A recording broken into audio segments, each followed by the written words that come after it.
Hey guys, DibtheAwesome here to give you another Monster Legends guide where we talk about monsters' moves, rune sets, partners, all that jazz. Today we are talking about Avaritia, the sixth monster you can get in the Legendary Maze, and the second one you can get in terms of Legendary Monsters.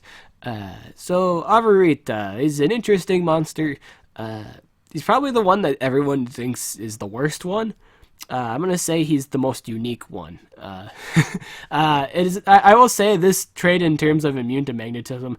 I really hate it. In all honesty, it's the worst thing that could ever happen to this monster in terms of just like being a metal monster. It's the worst trait to have. It's a really terrible trait. It's the equivalent of being attuned, immunity to attune. I mean, not immunity to attune, just attuned, the trait attuned. It's that relevant in the game. It's not all that great. It's really bad.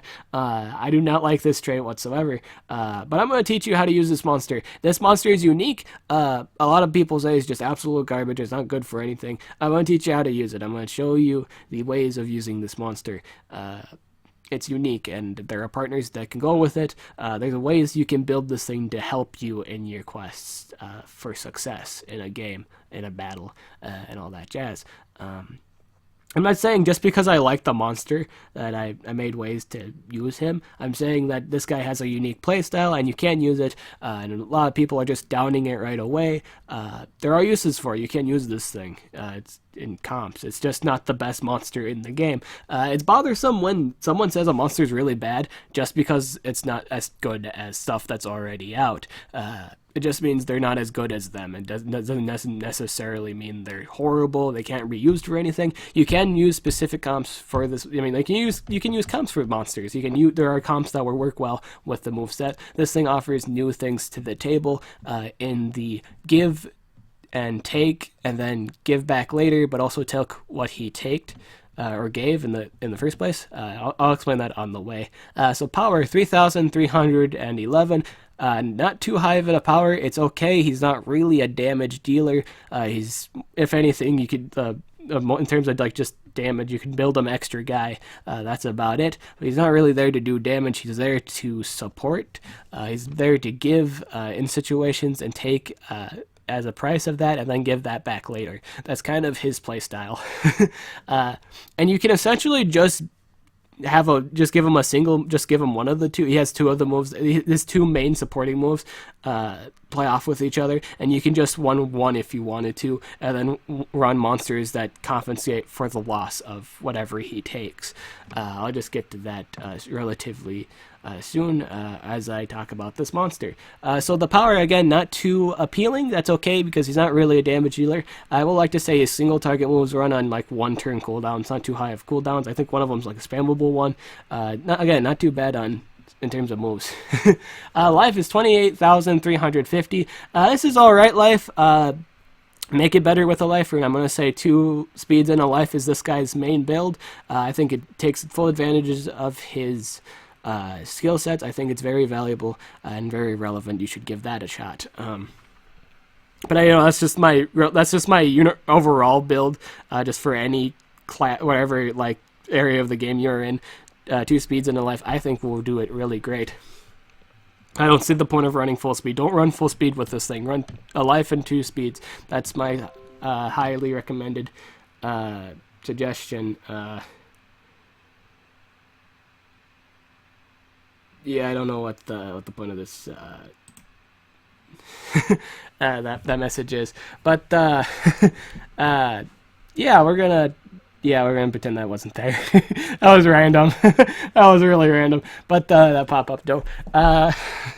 We're talking about life again with the two speeds in a life. I think it's most relative build. You're bulky, and at the same time you move faster than the other monsters, and he has a relatively nice speed too. His speed is 3,454, a little bit under 465. Yeah, I think that was the speed. 3,465 is the gospel speed and / gospel power. A little bit under that, but that's all right. He's faster than most support, which is an interesting thing to be.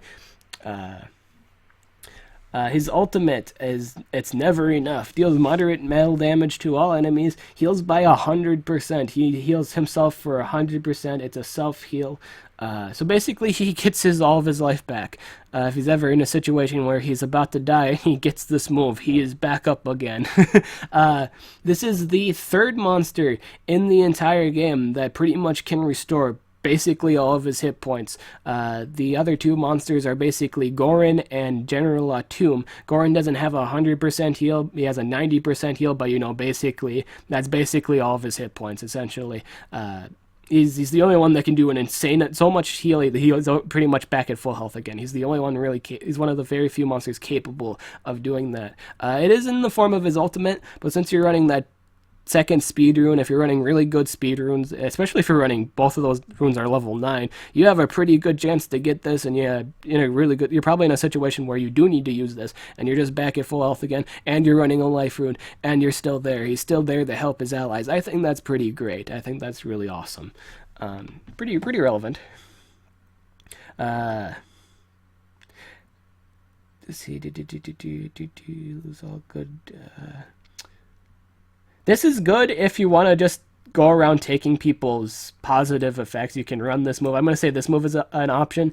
This is for me. Deals low metal damage, removes all positive status effects from target, lose all negative stats from self. You have the option to run this move. You don't have to. It's just kind of making sure you don't burn it if you want to just remove a self burn or something like that. You have the option not to run this move. You probably don't have to run this move because I think there's an actual second Skill Groups 2 upgrade you can run. As a lifesteal move, this is mine now. Steals life from the target, is a 2-turn cooldown, 30 damage. Not worth running in my opinion. This isn't too great of a move. It's nice that he has the option to do recover life by stealing life. It's not that great though, so don't run it. Because it's too low of a damage output, and this guy isn't a damage dealer to begin with. It's not really worth running. My best jar deals moderate special damage, requires cooldown of a single turn, 28 stamina, 45 damage. This is pretty much damage move. It's damage. Nothing to really argue. 1 turn cooldown. I think he has an upgraded version. Don't run this move. If you're planning on just doing damage. If you wanted to do a damage build set, you'd have to run this move along with my Precious, which is basically an upgraded of my best jar. It's 55 damage, 28 stamina, single turn cooldown.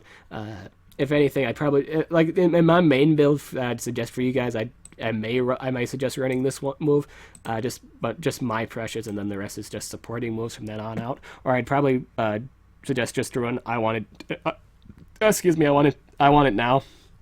Choice between those two. Share with me. Removes 20% of health from all allies. Adds 30% stamina to all allies. This requires a cooldown of 2 turns, 30 stamina. I'm going to say this move, a lot of people think this guy's probably garbage because of this move specifically, the one where it takes life away in order to get stamina back. This is actually one of his combo moves. This goes with you have too much. It combos with you have too much. I'm going to explain the combo when I get to that, but all you need to know right now, this is a combo move. It's pretty much he takes something, but he gives you back something if you give this to him, pretty much. He takes and gives, and then he gives and then takes back what he's given. That's basically his play style, in all honesty. I want it now. This is pretty much a... So basically, this is, I said this, there was an upgraded move in Skill Groups 1, and then, this is the upgraded version in Skill Groups 2. Deals moderate metal damage, removes all positive status effects from target, removes all negative status effects from allies. This is weirded weird. So it's probably removes a positive effects from a single target, and then it spontaneously restores everyone else's debuffs, apparently. I don't know if that's how that works. If it does work like that, test it out. Test it out a few times. Get hit by an AoE and see if this move actually clears everybody's stats. If it's just on him, it may not be worth running. You might as well just run the this is for me at that point. But if it is for everybody, you might actually want to consider running this move because he's mainly supportive, and this actually helps him. I mean, I think he's one of the few monsters in the game that can remove negative effects while also removing everyone else's in the process. I think that's one of the neat things about him is the fact he can remove negative effects and and remove positive effects from the enemies. I think that's really nice. My Precious deals heavy special damage. Again, it's an upgraded move of my best jar. 10 more damage on the 10 skill and just 2 more stamina. Not too much of a difference. Personally, I'd run this skill. It's your special damaging skill. If you're stuck in a situation where you're 1v1ing a metal monster, hey, this is your best bet for in terms of just dueling damage to anything. In terms of metal monsters, you should totally run this move, just in case in the event you are left alone. You have too much. Removes 20% of stamina from all allies, adds 30% of health to all allies, requires a cooldown.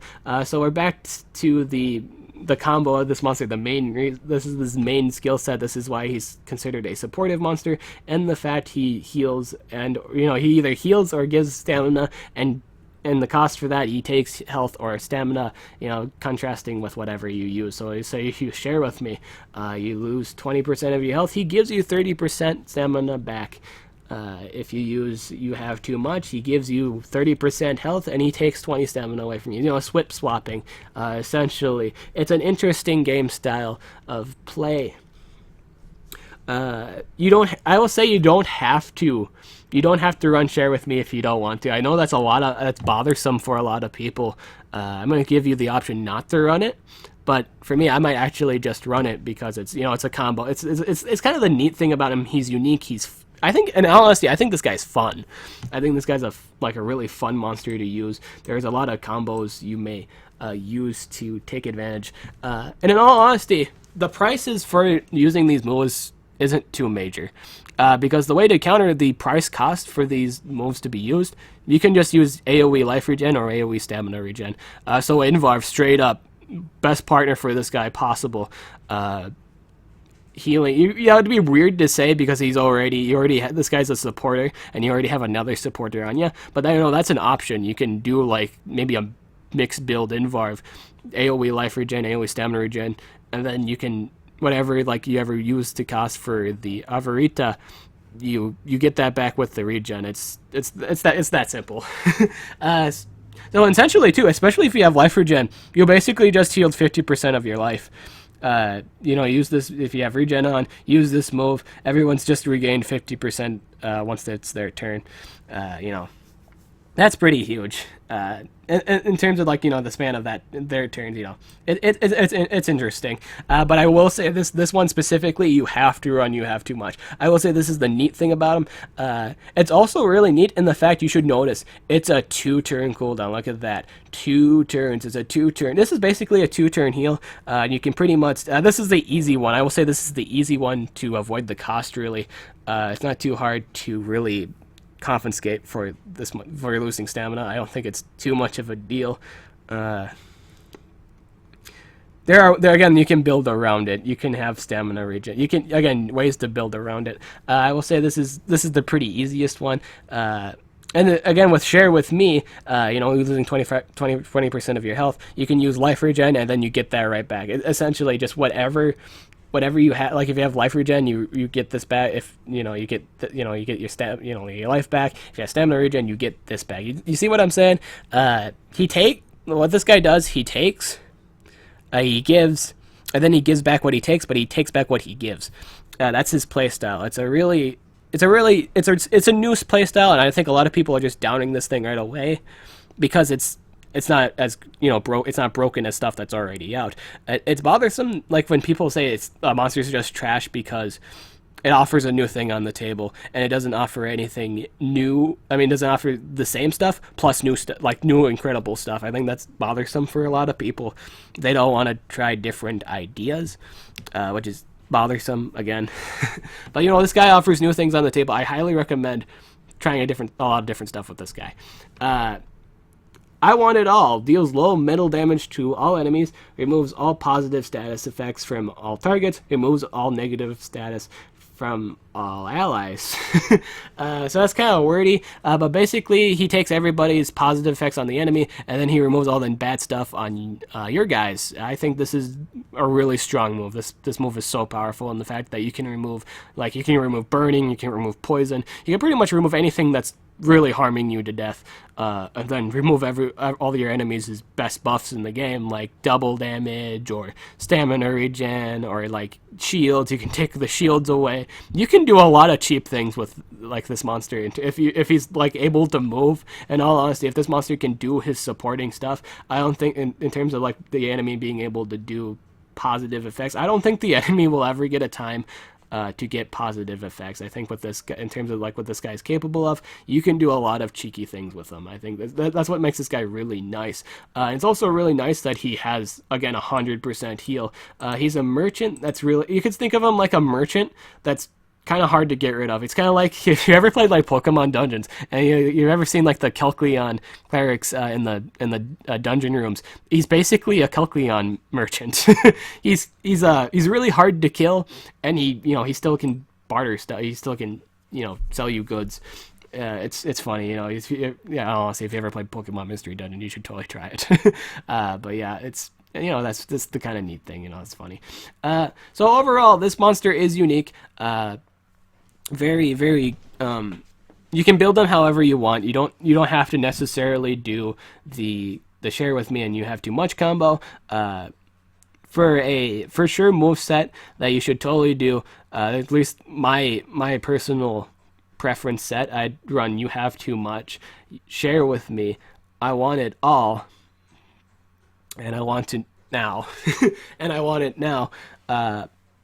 You can, if you don't want to run I want it now, that's totally fine. In fact, 3-turn cooldown's kind of heavy on it. You should run this is for me for the last move. If you because it's spammable, you can continue to use it. I'm gonna say you have a choice. I'm gonna say you have, for sure you have to have you have too much. That's a for sure thing you need, and you have to have I want it all. I think everything next is up to you entirely. I'm thinking of just complete support for this guy. He's mainly supportive. Damage move might be relevant just in case you are stuck for any odd reason. If you're just having a really bad game, if he's the last one on the board and the other enemy is a metal monster, you might want to bring IE Precious just so you can 1v1 it, or at least give a chance to 1v1 it. Because he can remove DOTs. DOTs isn't really the real problem. It's more so just trying to stay alive. I mean, like just being able to do enough damage to actually get rid of the metal monster. Because he has a healing move. In all honesty, he's one of the few metal monsters that have a recovery move. It is bad at the fact that he removes his 20% of your stamina, but it is nonetheless a healing move. At times you might not even move with this monster. You might just wait for something to happen. Then you use you have too much, 20% stamina. Essentially, this is pretty much a 50 stamina. Probably if this is 20% removes like, I don't know, 50. If it moves another 20 points of stamina, it's essentially just 50 stamina points. So you've almost used almost half your your stamina. I think stamina regen would be really awesome with this guy. Totally try it with AoE stamina regen partners, and I think you're really good to go. Again, it's totally with this monster you can build around his cost. Essentially, I think that's one of the funnest things about this monster. He gives and takes, and then he gives back, and then he takes what he gave. I think that's really interesting. In all honesty, I'm kind of saying this a lot in this video. I'm realizing that because that's the point of this monster. This monster is meant to be giving a new kind of style of play, and I think that's what really makes it great. So partners, let's get on for the partners. Partners, I'd have you run probably Kalik and or Sarah and or Monster Device. Totally depends on what you're looking. I mean, what your situation is, or what you even have. If you have Kalik, if you have, in all honesty though, out of those three, just like Kalik, Monster Device, and Sarah, I think Kalik's the best partner for that situation. I'd have you run Kalik for sure, just because AoE stamina regen, and something that gives life regen. So anything like Demise and Varv, Plymouth would be an awesome partner with this guy.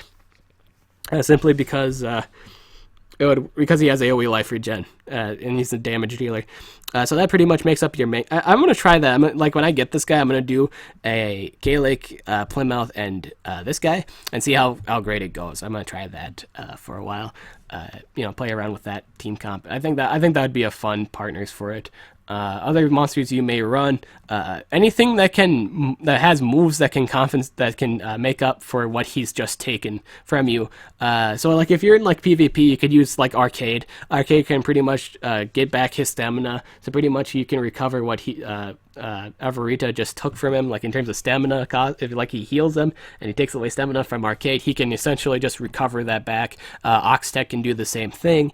I can't think of any monsters at the moment that have recovery stamina moves, but pretty much anything that recovers stamina I think works well with this. Varuna, let's say Varuna can work well with Avaritia, because he doesn't, in all honesty, he doesn't really care about being stamina drained. He has stamina recovery himself, stamina regen on himself, so he doesn't really mind too much. And he has a recovery move too. So if you're running Avaritia with both the AoE supports, he doesn't really care. In all honesty, Varna wouldn't really care if he took something, because he can regain that back. He has a 30% heal, so if he uses the AoE stamina refill move, he can just heal that back. There's a lot of outs to the cost for Avaritia. A lot of people just don't take the time to really, just think about it. Just think about ways to avoid the cost. This guy's I'm going to say this, if you can play this guy right, he's a powerful support. You just got to be able to control the game. As long as you're controlling the game, he's a great he's a great support. As long as he's not denied, as long as you can get around his faults, I think he's a fantastic monster. Just give him a try. Just try him. Try him with new ideas. Try him with different build ideas if you wanted. Play around with it. In all honesty, all these monsters that are in the Deadly Sins event, all these monsters, Avaritia, Rabies, Progredo, and Vantius, they're all new. They all give new ways to play the game. Try different comps with them. See what works. When I get this guy, I'm gonna name mine Jar Jar Binks. Let me know what you're gonna name your Avaritia in the section below. I don't know if I ever mentioned this in the beginning of the video, but this guy's actually my favorite one out of the entire event. He looks really cool. I like his style of play. It's really unique. It's fun. It's a unique style of play. It's fun. I feel like I can put this with a few monster ideas, and it's going to be really fun. That's just my brother in the background if you hear him. Try a few ideas. I'm going to say that try be out there. Be out creative. Try him in Team Wars. Try him with other things, just try them. He's meant to be tried. All these monsters, in all honesty, all these new monsters, if you do get them, try them with, if you've played the game for a while, try them with new, not new, old monsters, and see how well it goes. Be creative. That's all I have to say. I'm DibtheAwesome. I'll catch you guys later.